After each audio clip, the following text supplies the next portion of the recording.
All right, let's get started for today. Thank you all for joining us for today's session of the Arab-Israeli conflict course. Today's session will focus in on the War of Attrition and the Yom Kippur War. For those of you that are joining us for the first time, my name is Ellen Resnick, and I'm the Educational Programs and Outreach Manager at Classrooms Without Borders. Classrooms Without Borders is a premier provider of experiential professional development for teachers, educational leaders, and lifelong learners. CWB offers unique travel experiences and virtual learning opportunities enriched with academic literature, relevant content, and resources to enhance the learning experience. At CWB, we pride ourselves on offering a series of comprehensive learning opportunities with a breadth and depth of content that is both timely and timeless. Over the past 2 years, we have offered a wide array of virtual community programs to engage with experts on topics relating to Jewish history, Israel, the Holocaust, genocide, and hate. Thank you for being part of our community of learners. If you would like to make a donation to support our programming, please visit our website to donate online. And it is my pleasure to introduce Avi Ben-Hur, our scholar in residence. As our scholar in residence, Avi has lectured, taught, and facilitated workshops in the United States, Warsaw, Prague, Berlin, and Greece. Please send any questions you may have directly to Avi via the chat feature. He will do his best to answer them all. And with that, Avi, the floor is yours. Thank you, Ellen. Good afternoon, everybody. I hope everybody can hear me okay. Speaking to you from Jerusalem. Just FYI, last Wednesday, we finished our first teacher seminar in 2 years. Something that had been planned for 2 years ago. We finally made it happen after Corona threw it off track for 2 years running, and was very successful. We only had one person plus the driver contract COVID during 11 days, but we braved it through. It was actually quite successful. So just want to let you know we're back on the horse, and we're taking our teachers. We're following our mandate, which is to train teachers, and we're making it happen. So I just want to share that with everybody. So today we are continuing. This is lesson number 7. The last lesson we had was on the 6-Day War. Today, I'm going to be cramming in 3 big subjects into one lecture. Reason being that this whole program is going to be 10 lectures in all, and we have so much more to do. And here we are, we're only in 1967. So just to remind you, what you're looking at in front of you here is a map of what Israel, the territory Israel controls, away to the 6-Day War of June 1967. This is the 10th of June 1967. And you can see what's colored in a slightly darker blue on the map is showing you territories that Israel acquired, captured, conquered, liberated, whatever you want to call it. So we have in the south, the Sinai Peninsula and the Gaza Strip are taken from Egypt. The Judean Samaria / West Bank, East Jerusalem are taken from Jordan. And here we have in the upper right-hand corner in the northeast, we have the Golan Heights that's taken from Syria. Well, Israel attempts through the good offices of the United States, and to a certain extent, a more limited extent via the United Nations, to offer Syria and Egypt land for peace. I don't think that Israel actually said all the territory, but the opening shot was, we're willing to exchange land that we've captured for normalization that's going to be turning into peace. The response was not long in coming. You have the famous Khartoum, it's not Khartoum, that's Khartoum conference, that's in Sudan, of September 1967, with the famous 3 no's. No peace with Israel, no negotiations with Israel, and no recognition of Israel.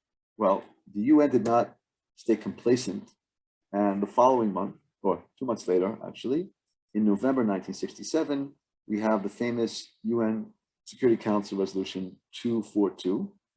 And in a moment, you'll understand why it's so famous. I've emphasized here the points that I think are most important for our purposes right now. Withdrawal of Israeli armed forces from territories occupied in the recent conflict. Termination of all claims or states of belligerency, and respect and acknowledgement of the sovereignty, territorial integrity, and political independence of every state in the area, and their right to live in peace within secure and recognized boundaries, free from threats or acts of force. We also have this a just settlement of the refugee problem. Of course, they're talking about the refugee problem from 1948. So let's go back to what I've emphasized over here. Let's read what it says and what it doesn't say. Withdrawal of Israeli armed forces from territories occupied in the recent conflict. It doesn't say from the territories occupied. It says from territories occupied. And that is not a mistake. It's not a missing the. It is leaving things kind of, well, it could be interpreted. And Israel could live with Resolution 242 because it didn't demand that Israel had to pull out of all territories that were taken. And occupied means conquered. It's a euphemism, another word for conquered in this context. And by the way, it would also include East Jerusalem, the Old City, and so on and so forth. But Israel could live with this, where it said from territories instead of the territories occupied. And this is kind of very important. It sounds like it's a play on words, but it really isn't. It's not. It really is not. This is something that's serious because these documents, this legalese, as we like to put it, is very deliberately, or diplomatic language, is couched in a way that different parties can find something, let's say, acceptable in it. And I think that's kind of important. The other thing, and this is perhaps more important, because the Arab states accepted Resolution 242, or Egypt and Syria did, it says termination of all claims or states of belligerency and respect and acknowledgement of the sovereignty, territorial integrity, and political independence of every state in the area and their right to live in peace within secure and recognized boundaries. Ladies and gentlemen, that sentence is a tricky way of saying you recognize the state of Israel. Okay, and so as I said, yes, in the Khartoum conference, they said no recognition, but by accepting Resolution 242, in a way, they're actually accepting Israel's right to exist. What's to be negotiated, to all intents and purposes, are what the borders are going to look like. Okay, but this is a very interesting acknowledgement that we find over here. And the folks who are going to get hot and bothered from this more than anybody else, by the way, are going to be the Palestinians. And we're going to get to that in a moment. What's going to happen immediately following the war, and we have to understand something very important here. The 6-Day War was an incredible humiliation of Egypt under Nasser, of Jordan under King Hussein, and of Syria. It was a general humiliation of the Arab world, but it was a specific humiliation of the 3 Arab countries that were involved in this conflict with Israel. And as on one side, with incredible loss, not just in prestige, but also in territory. If you think about it, Jordan lost West Bank and Judea and Samaria, which is actually the most fertile land that they had controlled. That's a big deal for them. And they lost East Jerusalem, and King Hussein of Jordan, a Muslim, he was the Islamic patron on this 3rd holiest site to Islam after Mecca and Medina. So that is a very, very stinging, painful loss for him. Having said all that, the flip side, on the Israeli side, not only did the Israelis win this war very, very quickly and unequivocally, but on the eve of the war, when many of the Israeli people thought that maybe we were heading for a second Holocaust, Israel came out feeling like world beaters. And you know, famous ancient Greek expression, hubris before the fall. Israel got very cocky and very arrogant. And from this arrogance and cockiness, we started to make mistakes. And we're going to see the end results of these mistakes, of this cockiness. So what's going to happen almost immediately following the war is the outbreak of one can call, or one we called afterwards, the War of Attrition. And the War of Attrition was actually fought primarily on 2 fronts. The Syrian front is not really involved in this. This is more on the Egyptian front and the Jordanian front. On the Egyptian front, of course, is going to be taking place along the Suez Canal. Israel, in the wake of the 6-Day War, and it's interesting because we changed, going from a mobile, quick-moving army, we actually created our version of the marginal line, okay, something known as the Bar-Lev line, named after Chief of Staff Bar-Lev, and basically a series of fortifications on the Israeli side of the Suez Canal, facing Egypt. And the Egyptian concept here was, you know what? We are a much, much larger country demographically than Israel is. And what we're going to start to do now is we're simply going to start shooting down rockets on the Israeli troops. We're going to make their lives hell. And even though they have stronger firepower than we do, we can sustain a lot more losses of lives than Israel can. This is the idea. And so it started off with artillery duels, where basically the Israelis were forced into bunkers, into fortifications, and over 3 years, quite a few Israelis were killed and many others wounded due to the Egyptian bombardment. The initial Israeli response is going to be one of more doing the same, tit for tat. But then Israel said, wait a second, we're going to use our long arm, meaning the Air Force. We began to do deep bombing, into Egypt, not staying there on the Suez, but bombing Egyptian cities and infrastructure and so on and so forth, in order to make this war of attrition much more painful for Egypt. The Egyptian response here is actually to bring in even more Soviet advisors and also Soviet personnel. This is going to hit a point where at some point we're going to have Soviet MiGs fighting Israeli planes at the time. And the Soviets will be, to a certain extent, but not a great extent, trying to interdict, trying to prevent or deter Israel from doing this deep bombing. Either this whole story was like a 3-year story, where at the end of the day, we had something like 500 Israeli troops were killed in those 3 years. More than 2,000 people were wounded. On the Egyptian side, some 10,000 military personnel and civilians were killed. A lot more than that in terms of injuries. But as I said, Egypt was willing to eat that, if it was going to make Israel hemorrhage. And this is on the Egyptian front. At the end of the day, you really had intervention or pressure, both from the US and the Soviet Union, which are going to calm down both sides. Jordanian front is more complicated, because essentially it wasn't Jordan that initiated the war of attrition.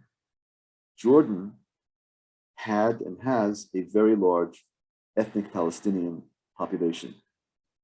And the PLO, together with Yasser Arafat, embedded itself deep in Jordan and began to launch attacks from Jordan into the West Bank, into Israel proper, attacking Israeli civilians.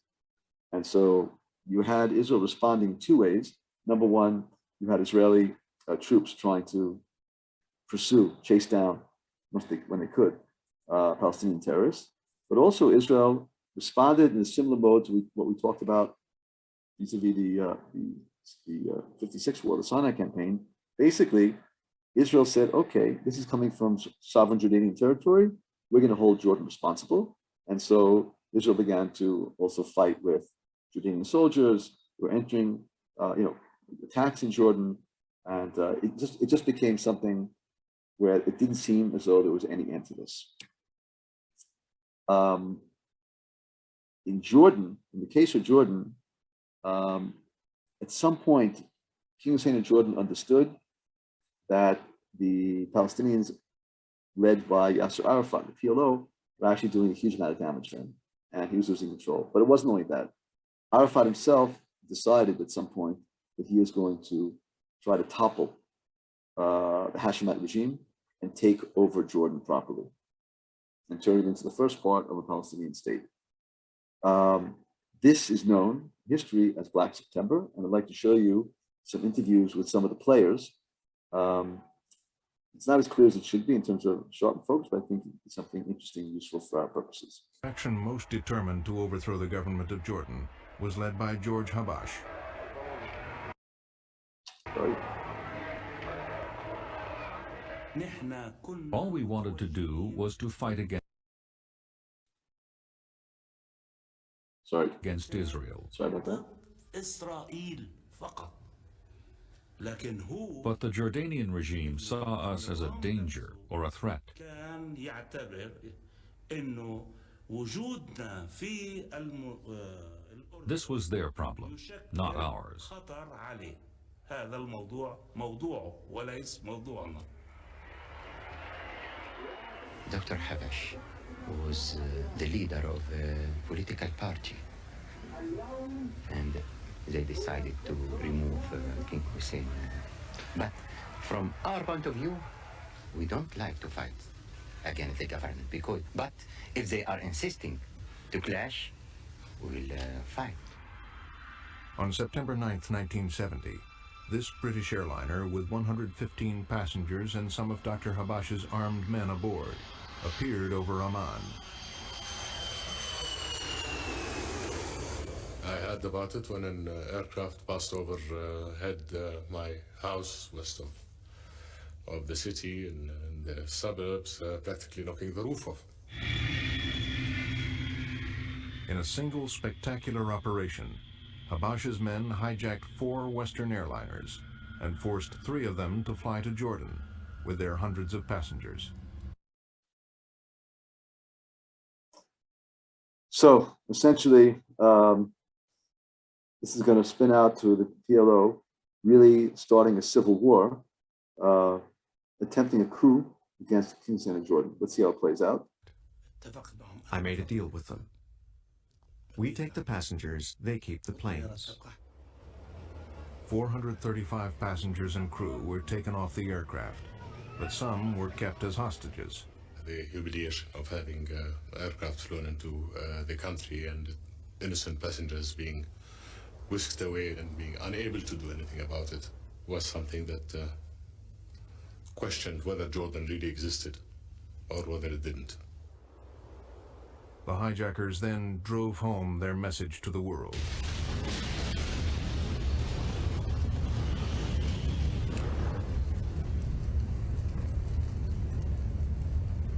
Well, that was the limit. As far as I was concerned, something had to be done, and done soon. 4 days later, with control of the kingdom slipping away, King Hussein declared war on the PLO. That day, Jordanian tanks and soldiers moved into position around the capital. Arab was poised to fight Arab. I think I tried to get a little bit of sleep that night. I prayed a lot. And in the morning, first light, there was movement into the city. In the early hours of September 17, I woke up when we heard the artillery bombing our bases. So what we did immediately is that we went to Arafat office, the Joint Command. Arafat was there. Most of the leaders of Fatah were there. Even Habash was there, and they were calling through telephone and through wireless Damascus, telling them about the news and asking in an open way for a Syrian intervention. On the 3rd day of fierce fighting, the Syrians responded. Our intelligence and our radar informed us that the Syrians were massing tank formations on the Jordanian-Syrian border. We had been arguing over this Syrian invasion,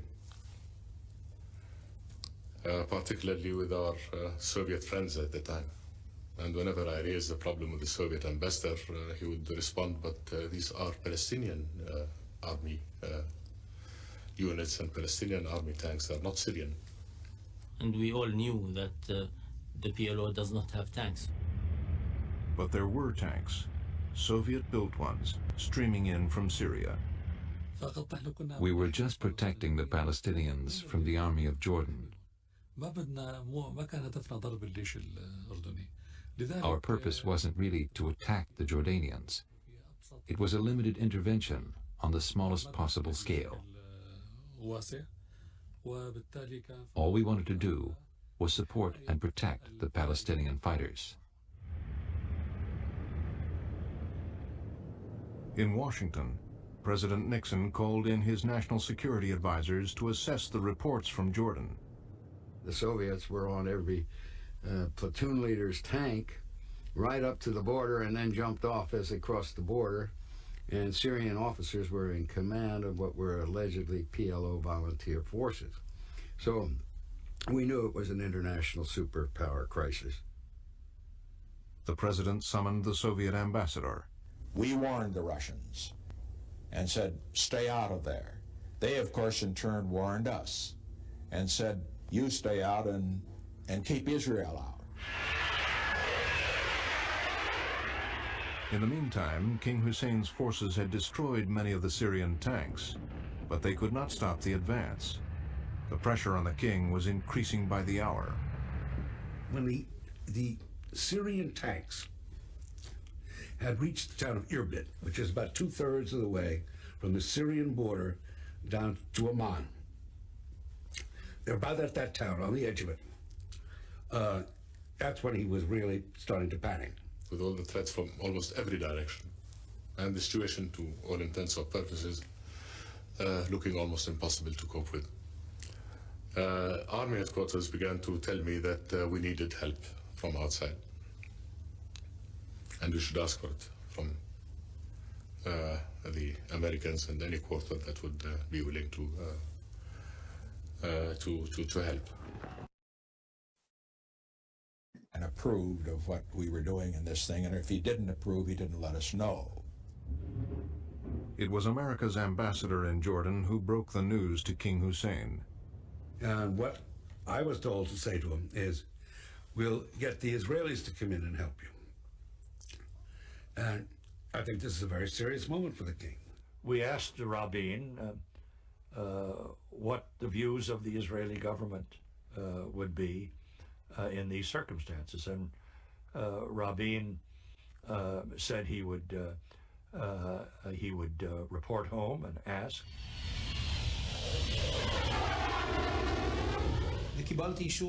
I got the authorization to send Phantoms to fly over these tanks. I briefed the leader of the formation myself. I told him, fly over them. Leave no doubt that they see you and hear you. Make mock attacks so that they understand what we want them to do, which is to turn around and go back. So our 4 aircraft performed maneuvers over these tanks. On the side, I had another 2 quartets waiting, just in case. But no one bothered them. The tanks turned around and went back. Okay, so bottom line, ladies and gentlemen, Israel intervened to stave off the Syrians, and this bought King Hussein and Jordan enough time to basically put down this attempted coup. I said that very nicely. In fact, what's going to take place is that the Jordanian army is going to kill several thousands of Palestinians, PLO terrorists, and just Palestinians at large, and essentially gave Arafat and his people the heave-ho out of Jordan, and they fled to southern Lebanon. So that's essentially how we ended up having the PLO in southern Lebanon. But this is a very, very powerful moment, because not only does this end the war of attrition between Israel and Jordan in September 1970, but to all intents and purposes, from the end of September 1970 until 1994, you had a quiet peace, or I should say a covert peace between Israel and Jordan, not an official one. And you're going to have, over those 24 years, also meetings between Rabin and King Hussein of Jordan in Morocco, another country Israel didn't have relations with, okay, or in Jordan itself, or in London. So despite the fact there was no official peace with Jordan until 1994, you had multiple meetings with Israeli leaders and King Hussein of Jordan throughout those 24 years, and also a lot of coordination. And by the way, this puts on the brackets, King Hussein of Jordan, who was not privy to the Yom Kippur War, I mean, he had a sense, he wasn't privy to the details. He warned Israel about the attack, but he didn't have the details in terms of the timing. But it was very clear that he was going to, from his perspective, he was going to stay out of that conflict. So that's also interesting. And now we're going to go and of course shift back to war of attrition. with the Egyptians. As I said, this took a very heavy toll. At the end of the day, due to US and Soviet intervention, this thing kind of petered out in 1970 as well, after 3 tough years. The thing is, ladies and gentlemen, okay, the thing is that we dropped the ball with the Egyptians. We weren't paying attention to what they were thinking, what they were doing. Nasser's going to die. He's going to be replaced by somebody who was not really perceived as a big leader. Anwar Sadat didn't have a lot of charisma, wasn't necessarily very popular in Egypt. He wasn't much of a known quantity. Israel disparaged him.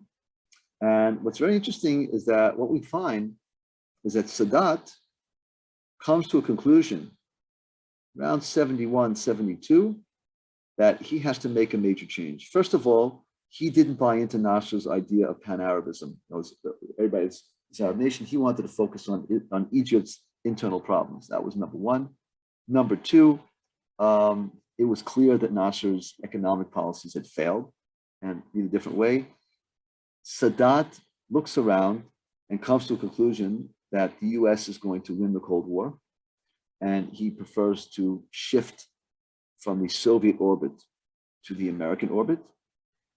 He also has a sense that the only way he's going to get back the Sinai Peninsula, which is very important, primarily from a prestige perspective, on our face, is going to be through negotiations. So what we find, ladies and gentlemen, is that already in 1971, 72, Anwar Sadat was sending out significant feelers via Kissinger, via the United States, to Israel to start negotiating peace. Yes, ladies and gentlemen, and this is not fake news, but Golda Meir and her cabinet were simply not interested. Okay, it wasn't just a question of lack of trust. The situation for them was relatively comfortable. And so Rabin, who was Golda Meir's ambassador to the United States, received instructions to basically stall. And everything I'm saying to you right now has become very, very clear because all kinds of documents that we've passed the 30-year statute of limitations, all kinds of government documents that had been kept under lock and key were published. And today we know that there evidently, we can't say unequivocally, but there was definitely a missed opportunity. Whether it would have played out in peace so quickly, we don't know. But it is possible to entertain the thought that we may not have had to have gone to the Yom Kippur War.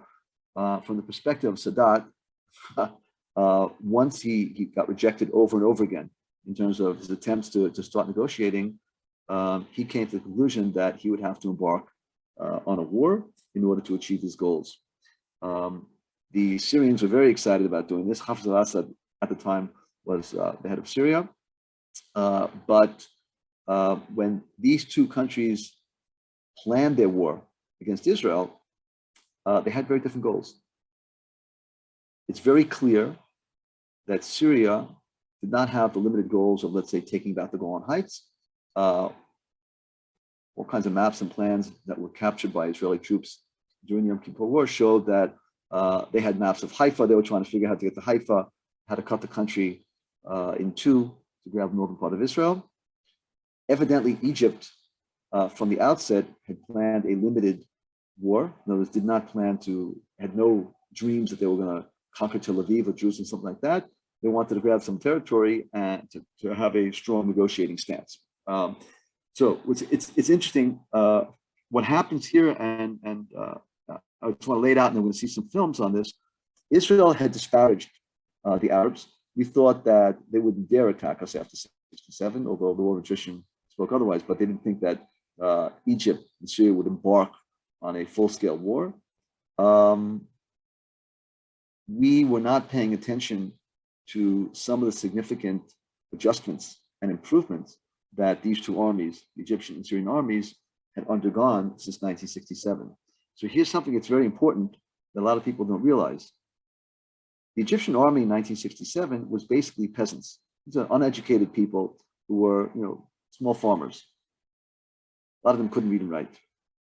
What Egypt's going to do, starting from 70, 71, is they're going to conscript all the university students. So what they did was they actually created a higher quality military force with people who were educated and could use more sophisticated equipment. This is very important. This is number one.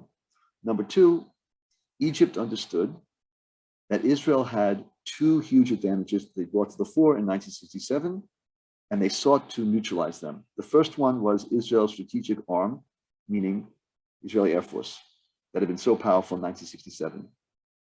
Egypt acquired very sophisticated Soviet-made anti-aircraft missiles and missile defense systems, anti-aircraft missile defense systems. So both offensive and offensive weaponry that could significantly interdict the Israeli Air Force and also shoot Israeli planes down. The other force that the Egyptians were interested in neutralizing was Israel's armored corps, the tanks. And in this context, the Egyptians procured and trained very seriously with using very good Soviet anti-tank missiles. And these are going to be used very effectively during the war against Israel. And it's going to really crimp Israel's style and hamper Israel, certainly the first week and a half of the war. So having said all this, let's go take a look and see how this played out. The 6th of October was Yom Kippur, the Day of Atonement. For the Jews, it is a holy day, a day of rest.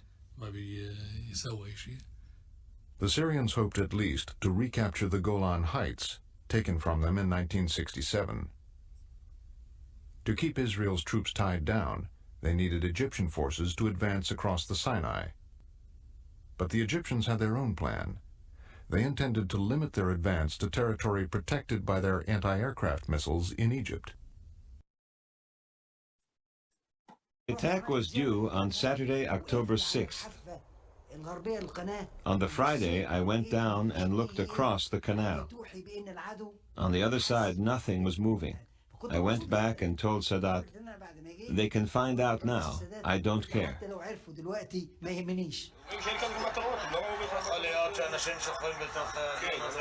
It was not till dawn the next day, as most Jews were preparing to go to synagogue for Yom Kippur, that Israeli intelligence finally became convinced that Egypt and Syria would attack within hours.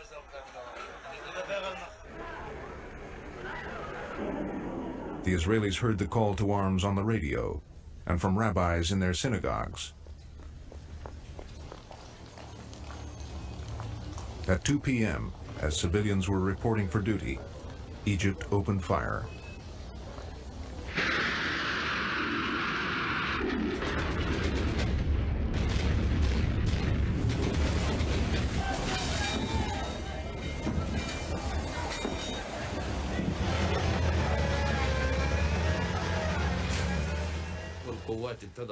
Our troops crossed the canal. They were shouting, "God is great, God is great," and they planted the Egyptian flag on the Sinai itself.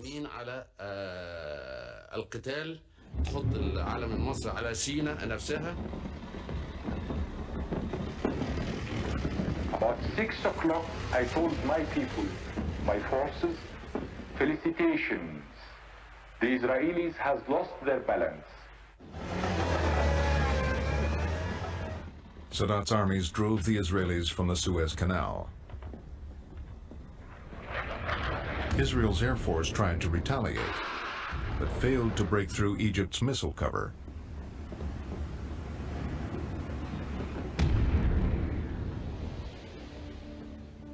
The Egyptians advanced 8 miles into the Sinai and then stopped, as planned. Ladies and gentlemen, already in the first days of the war, you began to see in Israel both photo images, but also TV images, what you didn't have in '67, of Israeli prisoners of war. For the first time, Israelis began to see their fathers, their brothers, their sons being taken into captivity. This was a shocking, bracing moment for Israel. And I have to say, I'm just taking this to a different place right now.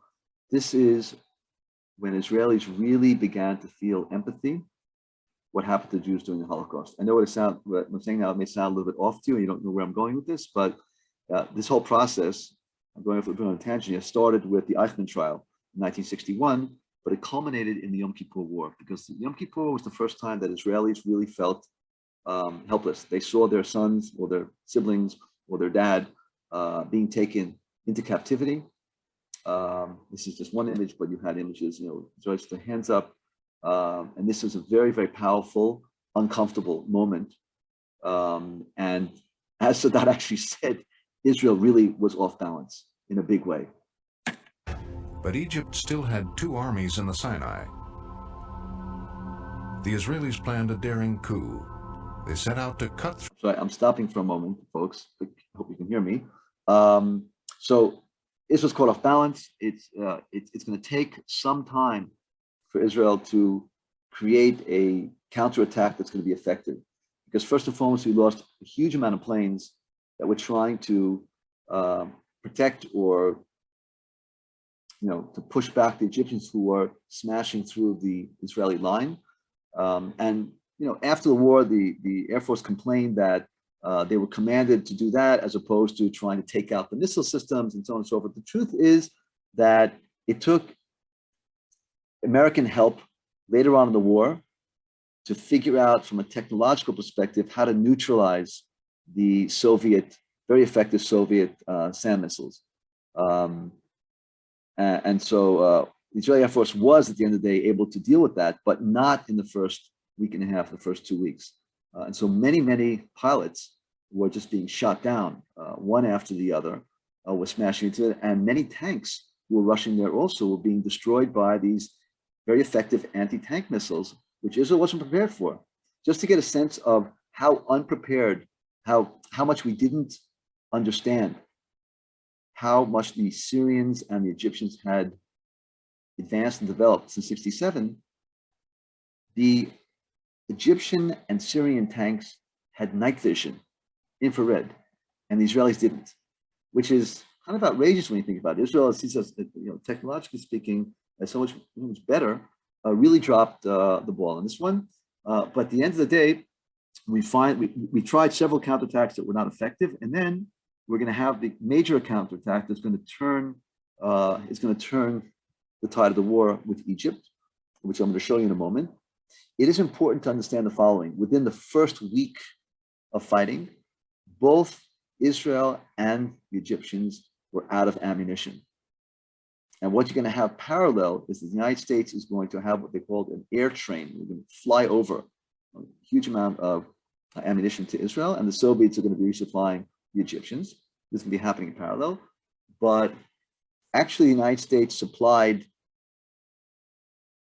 just enough, deliberately also held it back, supplied it a little bit late, and also in the quantities that would not enable Israel to have a decisive knockout punch.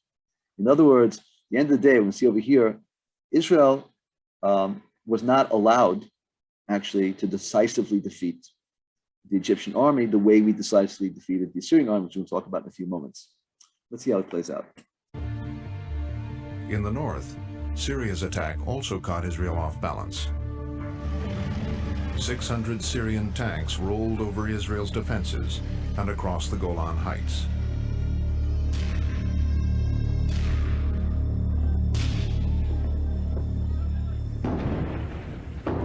We weren't ready today. We came from the home in the middle of Yom Kippur. So who was here? That was regular soldiers? Yes, only the regular. So they must have had a hard time? Oh yeah, very hard. Did you have many casualties? Well, with such things we don't know. He's not allowed to talk about them.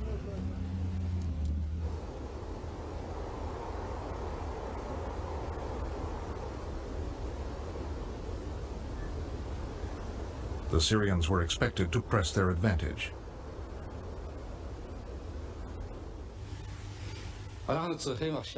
We must keep on fighting with all our courage, faith, and trust, as a nation that knows we're fighting for our lives. And we are fighting for our lives. So, ladies and gentlemen, what's very interesting with the Syrians, you can see the Syrians had a three-pronged attack here. The northernmost one was actually stopped in its tracks in an epic tank battle. In the center and in the south, the Syrians actually made significant advances and basically destroyed the regular Israeli forces that were facing them. I mean, utterly obliterated them.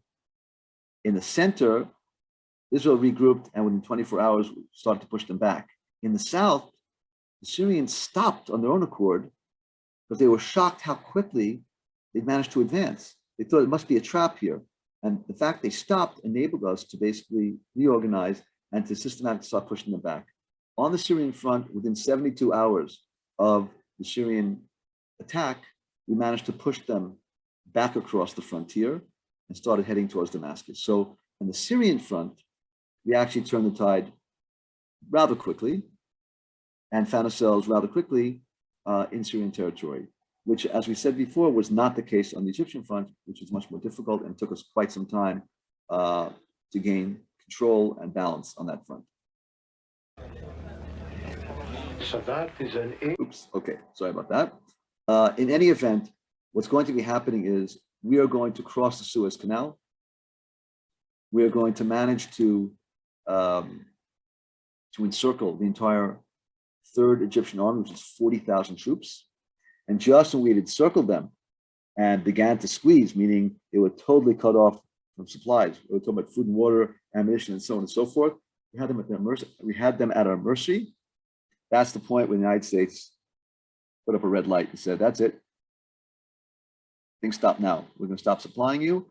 And Kissinger wrote in his memoirs, this was done deliberately in order to ensure that Israel could not have a decisive victory here, because the sense was, if Israel decisively defeated the Egyptians, there would be no chance to have some kind of negotiated settlement afterwards. And in fact, the claim, both by Kissinger and by Sadat, which I think most historians today accept, is that the fact that the Egyptians succeeded in crossing into Sinai, pushing Israel back, and they could not be dislodged. I mean, the fact that Israel did encircle the 3rd Egyptian Army does not mean that Israel pushed the Egyptians back out of Sinai. You had Egyptian troops in Sinai, in let's call it Israeli territory, and you had Israeli troops in Egypt on the other side of the canal, on the west side of the canal. But this is kind of a stalemate. This is not a decisive victory. And this, from the Egyptian perspective, they won the war. The Egyptians felt that they won the war. Now let's look at this for a second, because from the beginning of the 19th century, end of 18th, 19th century, the concept of war or waging war is directly linked to political goals. Meaning, how can we tell if a country wins a war? Did they achieve their political goals that they set out to achieve when they embarked on the war? If they achieved the political goals, they won the war. If they did not achieve them, they didn't win the war. Okay, so for example, Vietnam War. The United States won all the battles, virtually won all the battles. But if the political game was to prevent Vietnam from going communist, we lost that war. I don't think anybody will argue about that. So here, from Sadat's perspective, okay, his aims were the following. Number one, Sadat wanted to regain face, regain the lost Egyptian honor that was lost in 1967.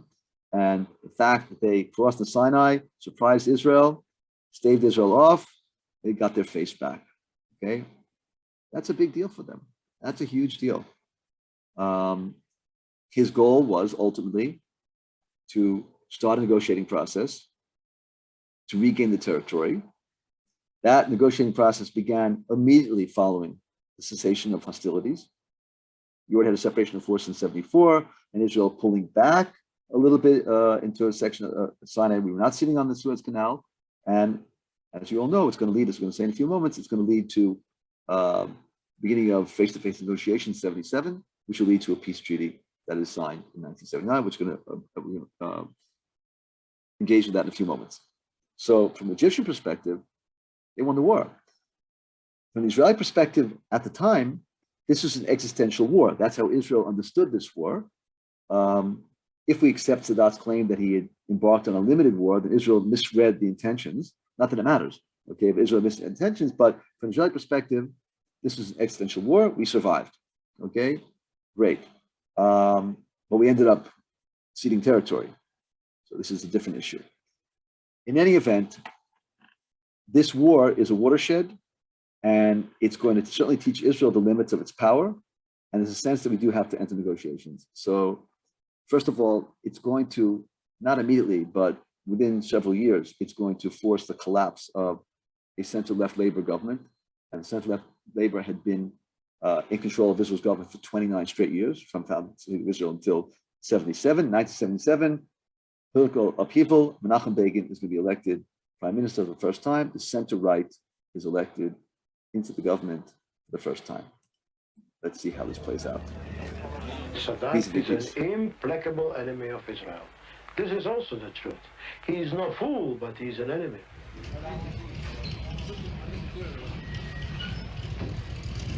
Sadat's response would write his name indelibly into the history books. He announced he would make a keynote speech to the Egyptian parliament. He invited the leader of the PLO to attend. Arafat was happy to be in the parliament, and he was happy that Sadat is paying attention to the Palestinian problem.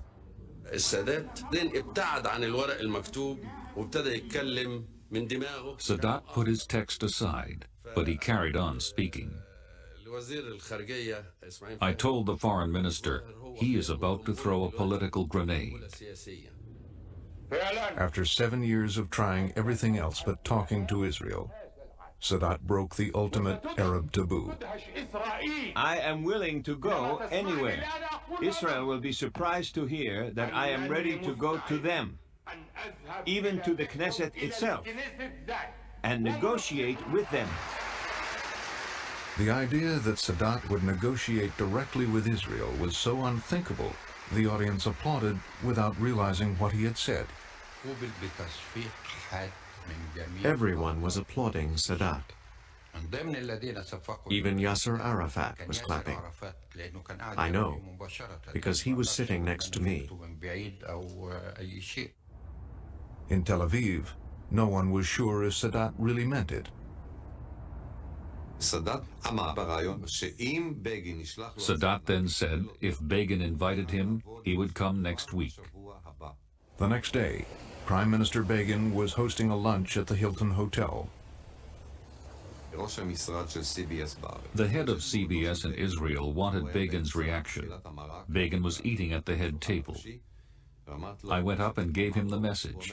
He said, sure, I'll invite Sadat from here. Ladies and gentlemen, I hereby invite President Sadat on behalf of the government of Israel to come to Jerusalem and to start negotiations to establish permanent peace between Israel and Egypt. Before accepting the invitation, Sadat flew to Syria to persuade President Assad that the trip to Jerusalem would not be a betrayal of the Arab cause. We asked the president to arrest Sadat to stop him going anywhere.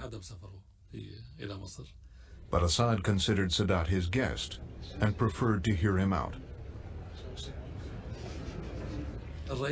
President Assad was trying to make Sadat change his mind. He told me, it will be proved that you are wrong. I said, very well, Assad. This is a sacred mission for me. And if this is going to be the last mission as a president, I shall be very happy to fulfill it. President Assad was not impressed. They talked for 7 hours. Assad's ministers urged him to act. The Presidential Guard was standing by. President Assad refused. He said, it is against the Arab tradition for a man to arrest his guest. President Sadat returned safely to Egypt. 3 days later, he set off for Jerusalem. I feared for his safety.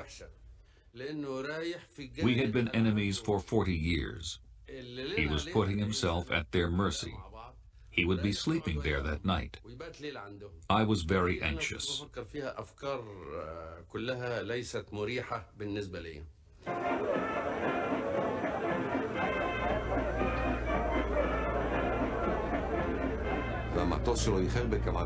Sadat's plane was late. I overheard a senior security officer talking. He was saying, "Hold on, maybe instead of Sadat, there is a suicide squad on the plane, and they will jump out and kill the assembled Israeli leaders."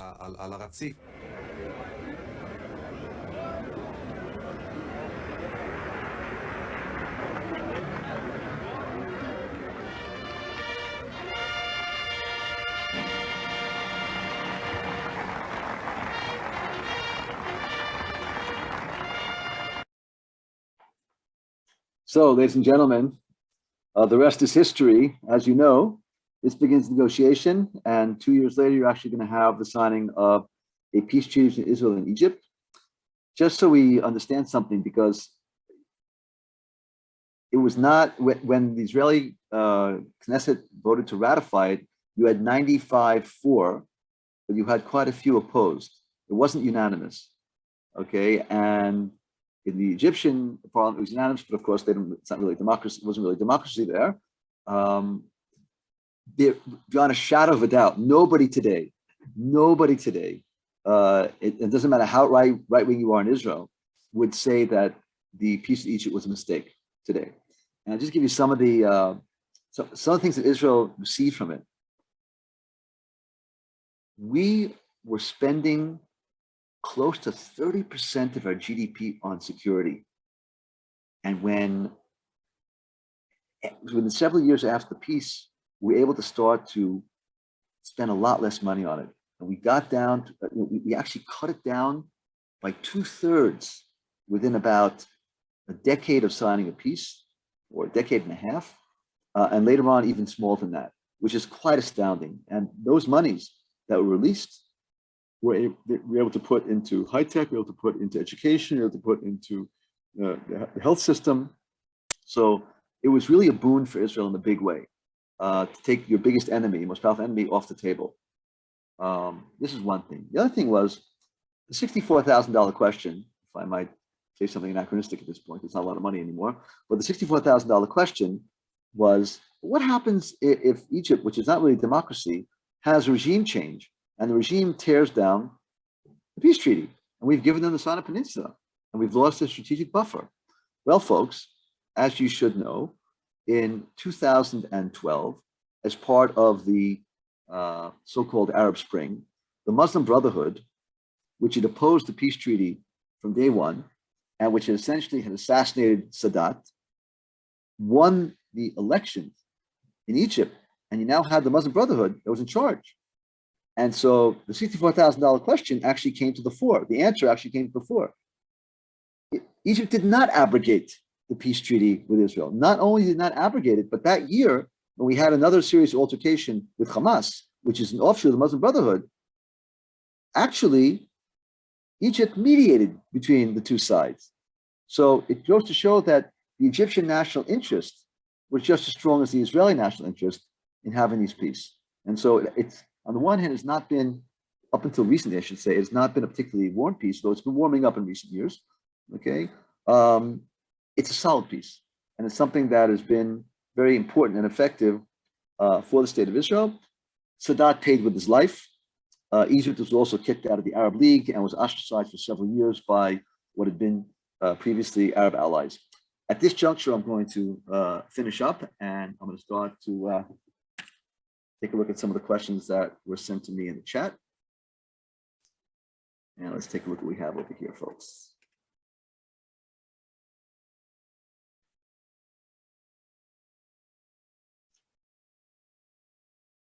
How did the Jordanian Palestinian citizens react to Hussein massacring the PLO insurgents in 1970?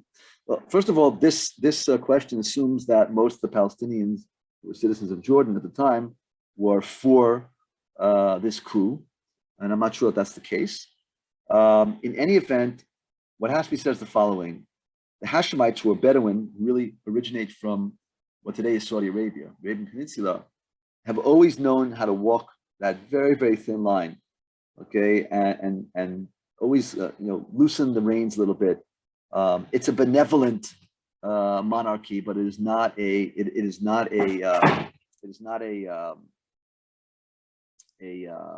democracy, of course. The present king Abdullah, who's Hussein's son, is also married to a Palestinian woman. I mean, they find a way somehow to bridge those differences. Why have the Palestinians in Jordan, Syria, and Lebanon risen up in those lands in 70? They are mistreated and second-class citizens of those countries. Okay. Well, first of all, Palestinians in Lebanon, to a certain extent, did rise up, because we haven't gotten to what happened in Lebanon. The PLO takes over southern Lebanon for quite some time until we engage in the First Lebanon War in 1982. So it's not entirely true to say that they didn't rise up. One has to take into account that in Syria, it's a tiny, tiny minority. In Lebanon, it was also a minority, but they were well armed under Arafat for some time. And it's not the people that necessarily was armed and had the capacity to rise up against these countries.